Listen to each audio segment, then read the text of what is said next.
こんにちは、Satoko です。Welcome back to my easy Japanese lesson. On our last lesson, we learned kanpai, cheers, and also we learned many popular drinks at izakaya. And today, we're going to learn the phrase that you will not miss hearing in Japan. So that phrase is Irasshaimase. If you've been to Japan, I'm very sure you heard this phrase at least once, and mostly at the restaurants or izakaya. So as soon as you walk into the restaurants, all the staff member will be shouting at you, Irasshaimase. So sometimes you hear at the stores or events or offices as well. And let's take a look at the pronunciation first. Irasshaimase. The first, ira. Do you remember? We don't have R sound in Japanese, so we pronounce it like L, right? So it's almost like a girl's name, Ella. The E became I and say ila. And shy, that's easy, like a shy person. Irashai. And if you just say irashai, it is a casual way of saying welcome. And if you add mase, it becomes politer. Irashai or Irasshaimase. And do you remember itterashai from a few lessons ago? That was a phrase that we used when we send off our family members, right? It's like, have a good day or enjoy your time. So if you take a look, itterashai and irashai, it's actually very similar. So irashai is just missing those te part after i. Irashai. Okay, and so this is a casual way. So when do we use this casual way? So when you have a friend over and when she arrives, you would say irashai, means welcome. Or sometimes at the bar, at the restaurants or izakaya, regular customer comes in, they might just casually say irashai instead of irashaimase.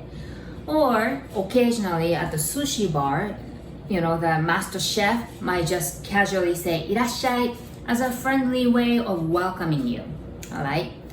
And also there is another way of saying welcome in Japanese. So that word is yokoso. You notice there's OU there. So you pronounce it like O. Yokoso. So yokoso and irashai, those phrases came from yokoso irasshaimashita. So yokoso is actually an emphasizing word, and irashai means welcome. Mashita, you can tell it's a past tense, right? It's like gozaimashita, mashita. So it is not wrong to add yokoso in front of irashai or irashaimase, but it just becomes too long, so they just shorten it. So this yokoso as welcome, we use it quite often, like welcome to Japan. So, welcome into the country or city, we use it very often, this yokoso.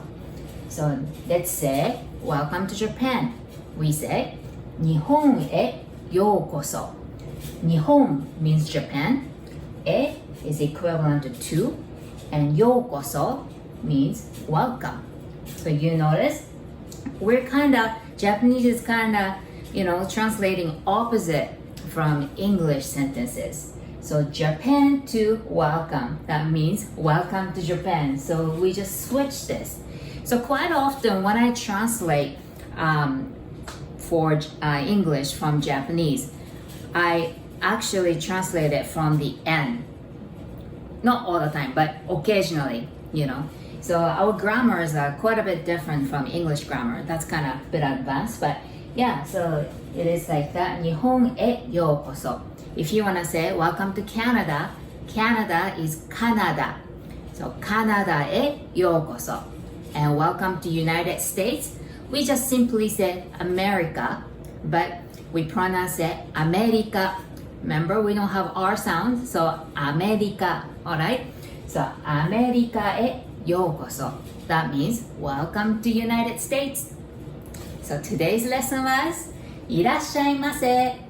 And when you hear Irasshaimase at izakaya or the restaurant, You don't have to say anything really, because they would ask you right away how many of you or do you have a reservation. So yeah, if you want to say something, of course you can say thank you, arigato, but normally you don't have to say anything.